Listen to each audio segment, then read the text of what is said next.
नमस्कार, बहुत स्वागत है आप सभी का। आप देख रहे हैं आपका प्रोग्राम कहानी कुर्सी की। मैं हूं सौरभ शर्मा। रोज की तरीके से आपके साथ सारे मेहमान फुल हाउस है। आज हमारा स्टूडियो में हर्षवर्धन त्रिपाठी जी, स्वागत हर्षवर्धन जी। विजय त्रिवेदी जी आ चुके हैं, विजय जी का स्वागत है। अवधेश कुमार जी आ चुके हैं, सर स्वागत आपका। समीर चौगांवकर साहब आ चुके हैं, सर आपका बहुत स्वागत। बहुत सारी खबरें आज व्यूअर्स, लेकिन शुरुआत हम करने जा रहे हैं जम्मू कश्मीर के चुनाव से। जम्मू कश्मीर विधानसभा का चुनाव 10 साल के बाद हो रहा है। 370 धारा हटने के बाद पहला चुनाव हो रहा है और आज 24 सीटों पर मतदान है। कुल 90 की असेंबली है, 90 विधानसभा सीटों की 24 सीटों पर आज मतदान चल रहा है, जिसमें से कश्मीर रीजन की 16 सीटें हैं और जम्मू रीजन की 8 सीटें हैं।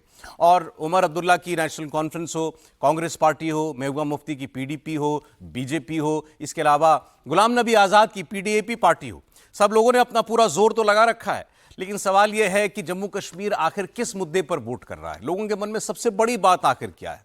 यह बात सच है कि national conference, PDP, Congress party सबने 370 धारा को वापस लेने की बात की है। कांग्रेस ने खुल के नहीं, लेकिन जिनके साथ उनका समझौता है नेशनल कॉन्फ्रेंस ने, वो तो कह रहे हैं कि कश्मीर का सबसे बड़ा और एक ही मुद्दा है इस वक्त, वो है 370 की वापसी और कश्मीर को पूर्ण राज्य का दर्जा दोबारा दिलाना। भारतीय जनता पार्टी की तरफ से भी इस पूरे कैंपेन को 370 और आतंकवाद के इर्द गिर्द ही रखा गया है। चाहे प्रधानमंत्री नरेंद्र मोदी हों, जिन्होंने भी जम्मू में 2 रैलियां की, या अमित शाह हों जो लगातार वहां पर प्रचार कर रहे हैं, सबका एक ही कहना है कि आतंकवाद को हम इतना नीचे गाड़ देंगे कि दोबारा कभी सर नहीं उठा पाएगा। धारा 370 अब भारतीय इतिहास की एक चीज बन चुकी है, दोबारा कभी लौट कर नहीं आ सकती। और वो तो दावा करते हैं, चुनौती देते हैं, कि अगर कोई पार्टी, कांग्रेस पार्टी को खास करके, कि कांग्रेस अगर 370 की हिमायती है तो खुलकर क्यों नहीं बोलती, कहे कश्मीर की जनता के सामने आकर के कि हमें मौका दीजिए, हम 370 की वापसी करेंगे। लोकसभा चुनाव में भी यह बात कांग्रेस पार्टी नहीं कह पाई थी और कांग्रेस पार्टी इस मुद्दे पर द्वंद्व में है, इसमें कोई शक भी नहीं है। लेकिन अगर आप पिछले चुनावों का एक डेटा देखेंगे तो इस पूरे क्षेत्र के अंदर जो सबसे बड़ी पार्टी बनकर उभरी थी पिछले चुनाव में, वो थी पीडीपी। इन 24 सीटों में से 11 सीटें पीडीपी के पास थी, नेशनल कॉन्फ्रेंस के पास 1 सीट थी, कांग्रेस के पास 4 सीटें थी, बीजेपी के पास भी 4 सीटें थी और अन्य के पास 1। तो पीडीपी इस लिहाज से सबसे बड़ी पार्टी बनी थी। लेकिन 2014 की असेंबली के बाद यहां 2 चुनाव और हुए, 2019 का लोकसभा और 2024 का लोकसभा। तो जो अभी चुनाव गुजरा है, अगर आप उनके असेंबली सेगमेंट्स में किस पार्टी को कितनी बढ़त थी उस लिहाज से अगर आंकना चाहें तो सबसे बड़ी पार्टी बनती नेशनल कॉन्फ्रेंस। यानी इन 24 सीटों में 2024 के लोकसभा चुनाव में नेशनल कॉन्फ्रेंस सबसे आगे थी। उसके बाद थी पीडीपी 5 सीटों पर आगे, कांग्रेस पार्टी 4 सीटों पर आगे और बीजेपी 3 सीटों पर आगे। तो इस लिहाज से आप कह सकते हैं कि मुकाबला पूरी तरीके से खुला हुआ है। जम्मू क्षेत्र में बीजेपी का अच्छा जनाधार है। मैं आपको यह भी बता देता हूं कि जो आखिरी विधानसभा चुनाव हुआ था उसमें विधानसभा की स्थिति क्या थी। उस बार पीडीपी सबसे बड़ी पार्टी बनी थी 28 सीटें जीत करके पूरी असेंबली के अंदर, और बीजेपी दूसरे नंबर की पार्टी थी 25 सीटें जीत करके। इसीलिए बीजेपी के बगैर, पीडीपी के बगैर कोई और सरकार में शामिल नहीं हो सकता था। यानी मतलब इन दोनों के बगैर सरकार नहीं बन सकती थी और इन दोनों ने खुद ही हाथ मिला लिया। अब उसके बाद दोनों जुदा भी हो गए और दोनों एक दूसरे के साथ अब ऐसा व्यवहार करते हैं कि जैसे हमसे जाने कौन सी बड़ी गलती हो गई थी। अब इस चुनाव में आखिर जम्मू तय करेगा कि बीजेपी दोबारा फिर सत्ता की भागीदार बनेगी या नहीं बनेगी, और कश्मीर घाटी में सबसे बड़ी पार्टी बनकर कौन उभरने जा रही है। ये 2 बड़े सवाल हमारे साथ हैं। शुरुआत करता हूं हर्षवर्धन त्रिपाठी जी। बीजेपी के लिए जम्मू मस्ट है और जम्मू ही है उसके लिए। कश्मीर में बहुत सभी विश्लेषकों का कहना है कि खाता खुलना बीजेपी के लिए बिल्कुल करिश्माई बात हो जाएगी। आपके लिहाज से ये फेज किसके लिए सबसे ज्यादा महत्वपूर्ण है? देखिए, मुझे लगता है कि ये फेज अगर हम कहें तो ये देश के लिहाज से बड़ा महत्वपूर्ण है। और चूंकि आपने जो बात कही, अगर उसको समझें, देखें, जानें, जब हम कहते हैं पीडीपी की बड़ी ताकत वहाँ थी, बड़ी शक्ति थी, तो उसके बाद से 2 और बातें जो देश के सामने बहुत अच्छे से आनी चाहिए कि उमर अब्दुल्ला और महबूबा मुफ्ती दोनों चुनाव हार गए, ये भी देश ने देखा। तो जब हम कहते हैं कि कश्मीर, तो 2 ही चेहरे याद आते हैं। एक जो शेख अब्दुल्ला का परिवार था, फिर उनसे लड़ने में फारूक अब्दुल्ला के सामने मुफ्ती मोहम्मद सईद आ गए, अब उनके बच्चे हैं, अब उनके भी बच्चे आ गए, इल्तिजा तो महबूबा मुफ्ती की बेटी आ गई। अब सवाल यहां है कि राजनीति में वहां हो क्या रहा है। हम इसको भारतीय जनता पार्टी के लिए क्या अच्छा बुरा है उसके लिहाज से न देखें तो ये ठीक रहेगा। क्यों? क्योंकि ऐसे तो देश के कई हिस्सों में भारतीय जनता पार्टी नहीं रहती, तो क्या हम ऐसी चर्चा, अब तो केरल में एक सीट जीत गई, लेकिन क्या केरल में ऐसी चर्चा करते हैं? नहीं करते हैं। सरकार में शामिल रह चुकी है, इसीलिए एक बार सरकार बनाई है। लेकिन मैं इसीलिए कह रहा हूं, जब सरकार में शामिल हुई वो एक दूसरा मसला था, आधा आधा आपने समझौता कर लिया। जब आप तमिलनाडु की बात करते हैं तो हम क्या इस तरह से बात कर, मूल बात क्या है? मूल बात यह है कि पहला वहां सबसे बड़ा प्रश्न था कि क्या जनता 370 के बाद खुलकर जैसे देश के दूसरे हिस्सों में चुनाव में आती है, यहां आएगी क्या? जनता ने जवाब दे दिया, हम आ गए। अब इसके बाद क्या है? क्या प्रचार उसी तरह से होगा? 2-4 ठेकेदार परिवार, उनके अलावा कोई और चुनाव लड़ने की हिम्मत न कर पाए, गोली बम चलता रहे, पत्थर गिरते रहे, प्रत्याशी का अपहरण होता रहे, अंतिम समय में प्रत्याशी के यहां कुछ लोग पहुंच जाए कि 47 लेके वो बैठ जाए? नहीं हुआ। तो दो चीजें हो गई, यानी जैसे देश के दूसरे राज्य हैं वैसे हैं। अब सवाल यह है कि भारतीय जनता पार्टी के लिए कश्मीर का मुसलमान अभी भी भारतीय जनता पार्टी को वोट देने की मनोदशा में नहीं आए। अब जैसे ही हम कहते हैं कश्मीर का मुसलमान, तो मैं भी अपने को शायद भ्रम में रख रहा हूं, आपके साथ भी थोड़ा छिपा के बोल रहा हूं। देश का मुसलमान अभी भारतीय जनता पार्टी को वोट देने की दशा में नहीं आया। जब देश का मुसलमान नहीं दे रहा तो फिर बचा क्या? तो 47 कश्मीर वाली वो तो हट गई उसमें, क्योंकि वो माइनस कर दीजिए, बची 43 जम्मू वाली सीटों में 25, 28, 30, 32, 35 ये भारतीय जनता पार्टी की पूरी लड़ाई है, और 90 में से 45 चाहिए। अब उसके बाद क्या है? आपको जो निर्दलीय लड़ रहे हैं, आपको ये जो छोटी छोटी पार्टियां लड़ रही हैं, ये कैसे परफॉर्म करें? लेकिन मैं उस तरह से देखता ही नहीं। किसी की सरकार बने, जिस तरह से कम उम्र के लोग चुनाव लड़ रहे हैं, जिस तरह से आतंकवादी कहे जाने वाले लोग भी इधर आके कह रहे हैं भैया हमारे लिए प्रचार कर रहे हैं, हमको कर दो, प्रतिबंधित जो समूह है वो कह रहा है कि अच्छा फलाना का समर्थन कर दो, यानी सबको बुलेट की बजाय बैलेट यानी ईवीएम पर भरोसा हो गया है। मैं इस चुनाव को इसी तरह से देखा, और शानदार कतार लगी हुई, ये समझना चाहिए। इसमें कोई शक नहीं है, जम्मू कश्मीर ने इस बार के लोकसभा चुनाव में ही बता दिया था कि इलेक्टोरल पॉलिटिक्स में वो खोलकर पार्टिसिपेट कर रहे हैं। कश्मीर के लोग, जम्मू रीजन के लोग, लद्दाख के लोग। भाई अगर कश्मीर ओवरऑल जम्मू कश्मीर के अंदर 58% वोट पड़ता है, कश्मीर वैली में भी 55% के करीब वोट पड़ता है, तो आप इसकी तुलना बाकी राज्यों के साथ कर सकते हैं। मुंबई जैसे शहर में इतना वोट नहीं गिरता है, और बड़े शहरों में इतना वोट नहीं पड़ता, 60, 62, 65% एक अच्छी हमारे यहाँ एक सामान्य वोटिंग मानी जाती है। तो इस लिहाज से कश्मीर ने वो तो बता दिया कि हम खुलकर अब प्रतिस्पर्धा में आ गए हैं। सवाल मैं आपने जो कहा कि बीजेपी का क्या होगा इस नजरिए से क्यों देखें कश्मीर में, क्योंकि एक अपवाद वही माना जाता है, बीजेपी एक बार आई, वरना तो रेगुलर है। पीडीपी ने सरकार बनाई, कांग्रेस ने सरकारें बनाई, जब नेशनल कॉन्फ्रेंस ने सरकारें बनाई। भ्रम पालना ही नहीं चाहिए। कश्मीर के मुसलमान तब न ये बात समझेंगे जब देश के मुसलमान, जहां उनको कोई इस तरह की दिक्कत नहीं है, 370 वाला मसला तो वहां है ना, मैं ओवरऑल बात कर रहा हूं, इसीलिए कह रहा हूं। और मैं ये मानता हूं कि कश्मीर के मुसलमान को भी ये तो दिख ही रहा है कि जब से ये आए उनका बच्चा पत्थर नहीं उठाता, पत्थर नहीं उठाता तो उस पर पैलेट गन नहीं चलती, पत्थर नहीं उठाता तो गोली नहीं चलाता, गोली नहीं चलाता तो 1 साल के भीतर मरता नहीं। तो किसका भला हुआ? कश्मीर घाटी के मुसलमान परिवार के बच्चों का, वो मुख्य धारा में आ रहे हैं, इसकी चर्चा होने। वैसे मैं आपको बता दूं, इस बार कश्मीर में कुछ ऐसी बातें भी, आवाजें भी सुनने में आ रही हैं जो शायद लोगों को चौंकाएं। हमारे सहयोगी हुसैन रिजवी लगातार कवर कर रहे हैं कश्मीर को इलेक्शन के लिए। मैंने तो कई गाँव में वहां गए, लोगों के, नौजवानों के मुंह से एक बात सुनी, और सर सुनिए कितनी अच्छी बात है। वो ये कहते हैं कि हमको, हमारी माँ को इस बात का भरोसा है कि हम गोली से नहीं मरेंगे। नौजवान वहां का एक कह रहा है, तो ये कितनी बड़ी बात है। आपने किसी को उसकी जान की सुरक्षा की गारंटी, भरोसा दे दिया। यही हेडलाइन है, यही हेडलाइन है। तो लेकिन बीजेपी की दिक्कत यह है कि कश्मीर में तो उस कश्मीर की पाई में से तो उसको कुछ मिलता नहीं, वहां बाकी सब लोग बांट लेते हैं। जम्मू रीजन की जो पाई है उसमें सबकी हिस्सेदारी है, वहां नेशनल कॉन्फ्रेंस भी जीतती है, पीडीपी भी जीतती है, कांग्रेस भी जीतती है बीजेपी के अलावा। समीर जी देखिए, भारतीय जनता पार्टी के लिए सबसे बड़ी चुनौती इस बार यह है कि किसी भी स्थिति में कांग्रेस और नेशनल कॉन्फ्रेंस मेजोरिटी न लेके आए। सबसे बड़ी चुनौती होगी भारतीय जनता पार्टी के लिए। तो ये चुनौती नहीं है कि हमें बहुमत लेके आना है। भारतीय जनता पार्टी के लिए सबसे बड़ा सवाल ये है कि वो नेशनल कॉन्फ्रेंस और कांग्रेस जो मिलकर इस बार चुनाव लड़ रहे हैं, उनको पूर्ण बहुमत में आने से कैसा रोका जाए। और उसका बड़ा सबसे बड़ा कारण ये पीडीपी ने का भी एक अघोषित गठबंधन हो गया है नेशनल कॉन्फ्रेंस और कांग्रेस के साथ, कि अगर कुछ सीटें कम पड़ेगी और भारतीय जनता पार्टी को रोकना होगा तो पीडीपी भी इस गठबंधन में शामिल हो जाएगी। है वो तो बात। यह तय है कि इन लोगों ने तय कर लिया है कि भारतीय जनता पार्टी को किसी भी स्थिति में अपना मुख्यमंत्री बनने से रोका जाए, और यह बताया जाए कि आर्टिकल 370 जो हटाया है उसके खिलाफ जम्मू कश्मीर की जनता ने मतदान किया है। भारतीय जनता पार्टी की दो कोशिशें। लेकिन अगर आप सर ये कह रहे हैं पीडीपी भी साथ ही जाएगी, तो फिर तो नतीजा अभी से आउट है। अगर कांग्रेस, नेशनल कॉन्फ्रेंस, पीडीपी सब एक साथ आना ही है तो बीजेपी कुछ भी कर ले। 45 सीट तो नहीं ला रही ना भाजपा। नहीं, उसके पीछे भी कई रीजन है। देखिए भारतीय जनता पार्टी ने बहुत स्मार्टली मूव करा इस बार। जम्मू की 43 सीटों पर भारतीय जनता पार्टी सब सीटों पर चुनाव लड़ रही है और भारतीय जनता पार्टी को पता है कि जम्मू में उसका आधार मजबूत है और ये प्लान लेकर चल रही है कि 43 सीटों में से वो कम से कम 35 सीटें जीते इस बार। हालांकि उन्होंने टारगेट ज्यादा सेट किया है, लेकिन 35 सीटें जीतने की वो कोशिश कर रहे हैं।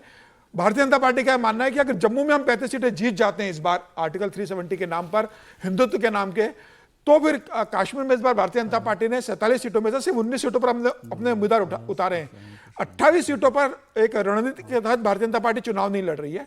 वहां भारतीय जनता पार्टी ने ऐसे उम्मीदवारों को समर्थन दिया है जिनकी संभावना जीतने की ज्यादा है, चाहे वो निर्दलीय हो चाहे छोटे दलों से हो, और जीतने पर जो भारतीय जनता पार्टी को समर्थन देंगे। तो भारतीय जनता पार्टी मानकर चल रही है कि हम कश्मीर से 10 से 12 सीटों का हमें समर्थन चाहिए और जम्मू में हमें सबसे बेहतर प्रदर्शन करना है। नतीजों के बाद ऐसे लोग वहां जीत करके आए कश्मीर में, कश्मीर के 10-12 जो सपोर्ट कर रहे बीजेपी, जो निर्दलीय हो, जो छोटे दल से हो, और उनके सहयोग से फिर हम सरकार बनाने की स्थिति में आ जाए। मुझे लग रहा है भारतीय जनता पार्टी ने बहुत एक स्मार्टली वहां पर मूव करा है, लेकिन जम्मू में भी भारतीय जनता पार्टी को काफी स्ट्रगल करना पड़ रहा है इस बार। 2014 में मैं गया था जम्मू कश्मीर का चुनाव कवर करने, 15 दिन रहा था उस समय, तो वहां काफी एक अच्छे मेरे सब लोगों से मुलाकात हुई थी।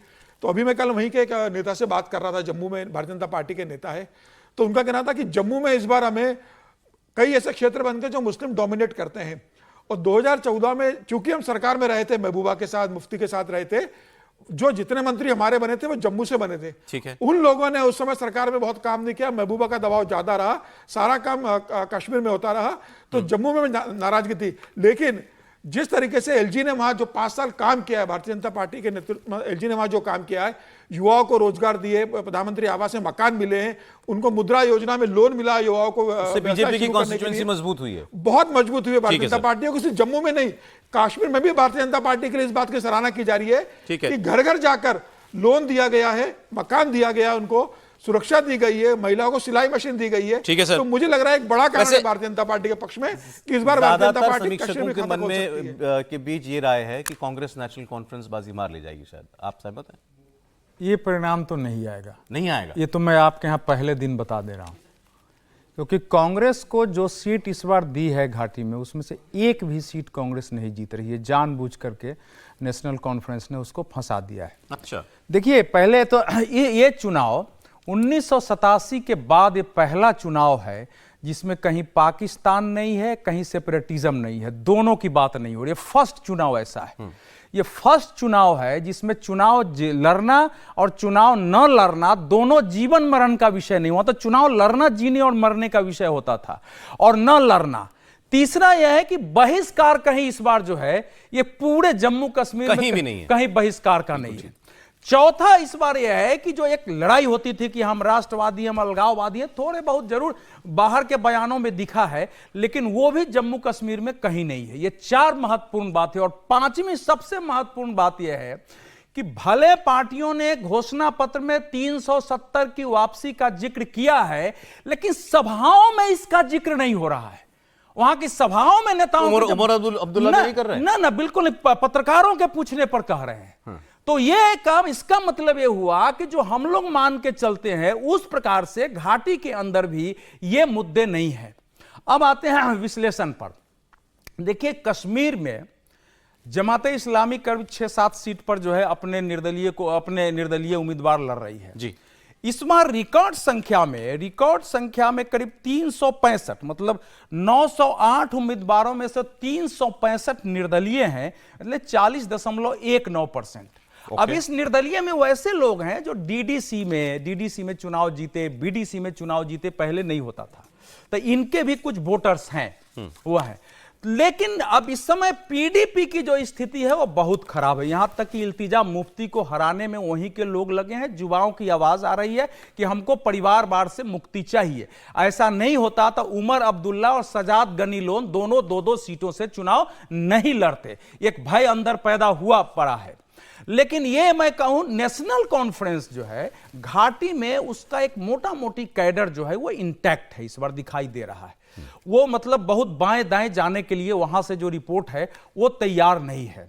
तो इसलिए लड़ाई इस समय जो है वो जम्मू में और कश्मीर में मिला लीजिए तो निर्दलीय और जो आप शेख राशिद की जो अवामी इत्तेहाद पार्टी है वो 2-3 सीटों पर वो किसके साथ है वो ये बताइए ना। नहीं, देखिए वो सब इस समय जो है उनके उनके उम्मीदवार ज्यादातर वोट काटने के पक्ष में इसलिए नहीं है कि लोग वहां समझ रहे हैं कि इनको देना हमारा वोट कटना उमर अब्दुल्ला तो खुल के कह रहे हैं, चाहे इंजीनियर रशीद हो, चाहे जितने निर्दलीय हैं, जमात इस्लामी की ने जो खड़े किए हैं, ये सब बीजेपी के खड़े किए हुए हैं। नहीं, वहां तो कहेंगे बीजेपी ये खड़े किए होंगे। मैं तो पूछ रहा हूं आपसे, इसमें कुछ इस कॉन्स्पिरेसी थ्योरी में दम है क्या? देखिए, ऐसा है कि थोड़े बहुत इंटरनल हो सकता है, बीजेपी इस लेवल पर जाके और एक आतंकवादी के आदमी को सपोर्ट करे, ये जो है ये संभव नहीं लगता है। देखिए, ये भी एक प्रमाण है कि देश जैसा ही चुनाव हो रहा है।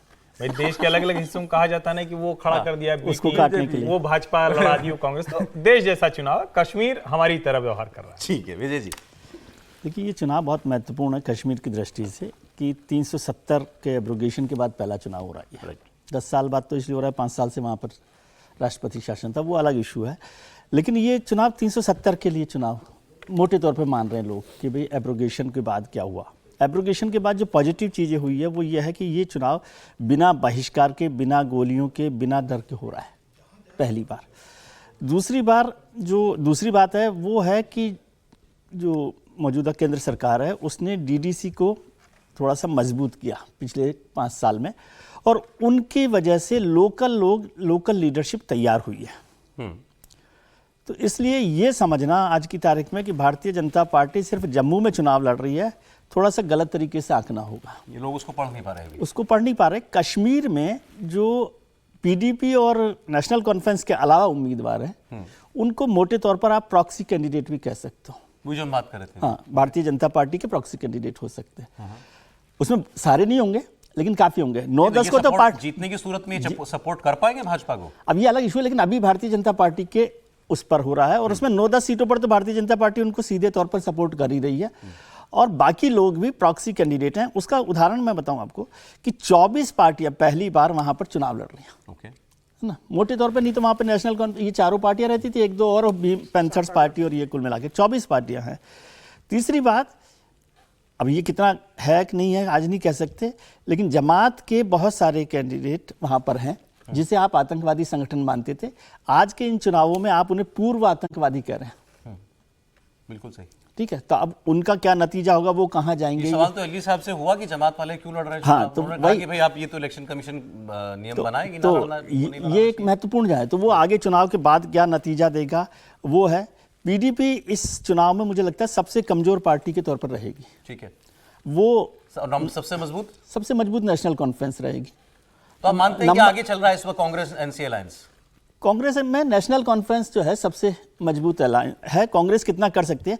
और एक बात और समझ, भारतीय जनता पार्टी जम्मू में बहुत अच्छा करेगी तो वो हो सकता है नंबर 1 पार्टी भी हो जाए, क्योंकि नेशनल कॉन्फ्रेंस के नंबर 1 भी हो जाए। नंबर 1 मतलब बड़ी पार्टी, क्योंकि वो एक तो आपने 7 सीटें वहां बढ़ा दी जम्मू में, तो वो भी भारतीय जनता पार्टी के लिए फायदेमंद है डिलिमिटेशन के बाद। तो 7 सीटों का जंप तो एक साथ 370 हटाने का फायदा भी भाजपा को हो सकता है। फायदा हो सकता है, लेकिन या हम इसमें से जो सबसे महत्वपूर्ण सवाल है नेशनल कॉन्फ्रेंस, और ये तीनों चारों पार्टी भी बाद में चुनाव में एक साथ हो सकते हैं, क्योंकि अकेले तो नहीं जाएंगे। लेकिन क्या खुला है सबके लिए? खुला है, लेकिन क्या आप इस चुनाव को 370 के एब्रोगेशन के लिए रेफरेंडम मान सकते हैं? मैं इसको ठीक नहीं मानता। बहुत सारे इश्यूज हैं। हाँ, बहुत सारे इश्यूज हैं। नहीं, इसके जो रिपरकशंस है ना वो अलग होंगे। मैं अब जरा दिल्ली की बात करता हूं व्यूअर्स आपके सामने। दिल्ली में आतिशी जी मुख्यमंत्री होंगी। अब उनके शपथ ग्रहण को लेकर कोई तारीख नहीं आई है, तारीख का वक्त। अब उन्होंने तो आम आदमी पार्टी ने अपना काम कर दिया है। उन्होंने कहा होगा एलजी साहब से जाकर के कल मुलाकात जब हुई कि आप शपथ दिलाइए आतिशी जी को। अब वो कब होगा कार्यक्रम में फिलहाल हमको नहीं पता है, लेकिन आज एक प्रेस कॉन्फ्रेंस आम आदमी पार्टी की तरफ से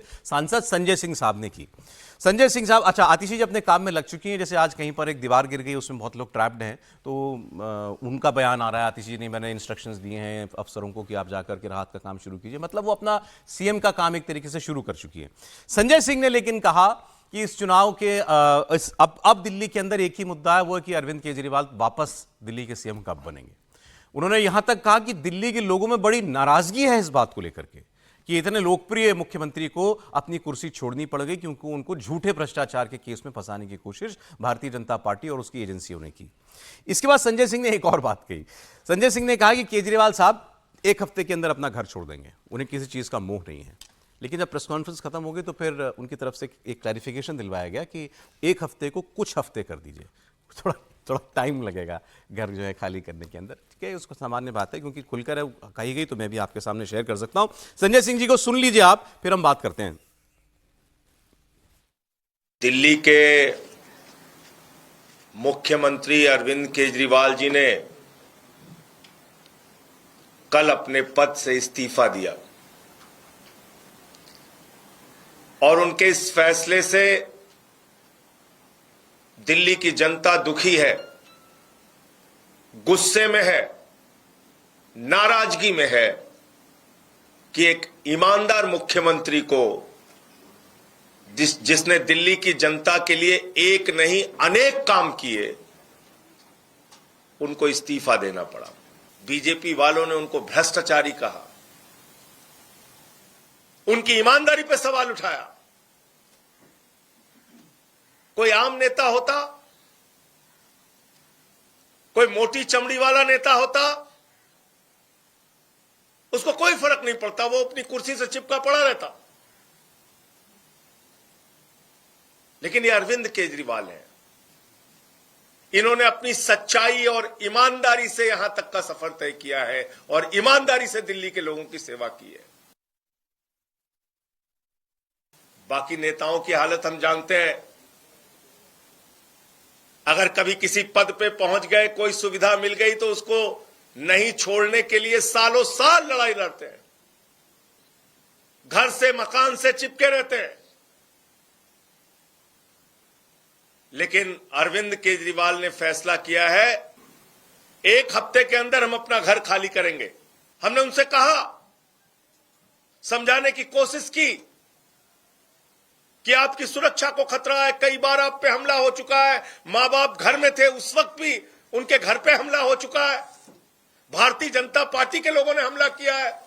लेकिन उन्होंने तय किया कि हमारी रक्षा भगवान करेगा, ईश्वर करेगा, मुझे घर की कोई चिंता नहीं। देखिए, अब सवाल घर का रह गया है। जो संजय सिंह कह रहे थे कि ये सुरक्षा से भी जुड़ा मामला है, वो जब चीफ मिनिस्टर्स को या बड़े बड़े लोगों को जो पदों पर होते हैं, उनके घर उनको घर देते वक्त इस बात का ख्याल रखा जाता है कि सिक्योरिटी एजेंसीज की क्या क्या चिंताएं हैं, क्या क्या ज़रूरतें हैं, इसीलिए उनको बड़े घरों में रखा जाता है। केजरीवाल साहब के साथ भी ऐसे ही कि तो वो संजय सिंह कह रहे थे कि हमने तो उनसे कहा कि साहब आप घर मत छोड़िए, आपकी सुरक्षा की बात है, आप पर हमले हो चुके हैं, आप इसी में रहते रहिए। लेकिन केजरीवाल साहब ने कहा नहीं, अब मैं मुख्यमंत्री भी नहीं हूं तो मुख्यमंत्री के बंगले में बिल्कुल नहीं रह सकता हूं। लेकिन वो एक क्लैरिफिकेशन उन्होंने कहा एक हफ्ते में छोड़ देंगे, बाद में उनकी तरफ से कहा गया कि इसको कुछ हफ्ते कहिए, कुछ हफ्ते में वो छोड़ देंगे, थोड़ा वक्त लगेगा। सुरक्षा के लेके दो बातें हैं सर। एक तो ये है कि अब अरविंद केजरीवाल मुख्यमंत्री थे तो जेड पर सुरक्षा मिली हुई थी मुख्यमंत्री के नाते। अब वो मुख्यमंत्री नहीं रहेंगे, वो तो रहेगी मुझे लगता है। नहीं, अब आतिशी को मुख्यमंत्री के नाते सुरक्षा मिलेगी। अब गृह मंत्रालय रिव्यू करेगा कि क्या अरविंद केजरीवाल को जड़ पर सुरक्षा रखना जरूरी है या मुख्यमंत्री नहीं है तो इनकी सुरक्षा में कटौती की जा सकती है क्या। अब ये गृह मंत्रालय निर्णय लेगा आतिशी के मुख्यमंत्री बनने के बाद कि केजरीवाल की सुरक्षा में कटौती की जा सकती है क्या। अगर गृह मंत्रालय को लगेगा तो सुरक्षा में कटौती करेगा। जहां तक घर की बात है तो खबर यह भी आ रही है कि अरविंद केजरीवाल के लिए विचार हो रहा है कि जो राज्यसभा सांसद है दिल्ली में, उनको मकान मिलता है, तो अभी सबसे बड़ा मकान किसके पास है लोकेशन में, उस राज्यसभा मकान में सांसद में अरविंद केजरीवाल रह सकते हैं कुछ समय के लिए, सांसद के मकान में रह सकते मैंने तो कहीं ये भी दूसरा ये भी है कि शायद इन्होंने मकान मांगने वाले हैं क्योंकि एक राष्ट्रीय पार्टी को दिल्ली के अंदर ये नेशनल पार्टी के प्रेसिडेंट है, उस नाते इनको तो उस नाते मकान दिल्ली में मिलता है, तो उस आधार पर आम आदमी पार्टी ने आवेदन कर दिया है मकान के लिए और मुझे लगता है उस आधार पर जब मकान अलॉट होगा तो अरविंद केजरीवाल संयोजक के नाते मन में जहां तक घर की बात है सर, एक ही दिलचस्पी है, घर देखने को मिलेगा कि नहीं मिलेगा। अंदर से घर देखना है सर, अंदर से 48 करोड़ रुपया लगा उसमें। आप लोग पता नहीं इस तरह से क्यों बात कर रहे हैं भाई। अरविंद जी के लेकर मुझे चिंता होती है। अरविंद जी की सुरक्षा तो घटनी ही घटनी है, अब इसमें कोई बट तो है नहीं भाई। कोई थप्पड़ मार खा जाए उसके लिए जेड प्लस नहीं मिलती है, पहले तो ये जान लीजिए। ठीक है, अरविंद जी को थप्पड़ पड़े हैं कई बार कुछ और के, लेकिन उसके लिए जेड प्लस नहीं मिली। जेड प्लस के लिए बाकायदा प्रोसीजर है, वो चीफ मिनिस्टर है इसलिए सुरक्षा तो सुरक्षा कट जाएगी। लेकिन कैच समझिए, अरविंद जी की पार्टी बंगला मांगेगी, जब तक बंगला नहीं मिलेगा तब तक ट्रांसफर नहीं होगा। एक ये रास्ता है, जब तक नहीं मिलेगा, और मिलेगा तो ये वाला ठीक नहीं मिला, हमारे नेता के ऊपर खतरा है, हमारे नेता कितना, ये भी सब कहा जा सकता है। ये ठीक वैसे ही है, हिम्मत है तो तुम चुनाव कराओ भाजपा से, और कोई कह दे भैया तुम ही डिजॉल्व करा दो असेंबली, अच्छा हमको क्या मूर्ख समझा हुआ है। तो ये वाला चल रहा है। घर तभी छोड़ेंगे जब बंगला मिल जाएगा, कहीं तो मिल जाए। ओके। बाकी आप लोग चाहते हैं कि अरविंद जी पुराना वाला वो स्थिति में पहुंच जाएं कि वो मफलर बांधे हुए खांसी वांसी आती रहे, ये सब मुझे लगता है ठीक नहीं है। 2 BHK में भी जा सकते हैं। नहीं तो 2 महीने के लिए तो आदमी चुनाव प्रचार के लिए तो रैली के कहीं भी सो जाता है, इसमें कौन सी बात है? अब इमेज का सवाल है सर। हाँ, बस यही इमेज का ही सवाल है। अरविंद केजरीवाल जिस ईमानदारी और आम आदमी पार्टी के होने के संकट से गुजर रहे हैं, कोई अब उनको आम आदमी नहीं मानने वाला, कोई उनको ईमानदार नहीं मानने वाला।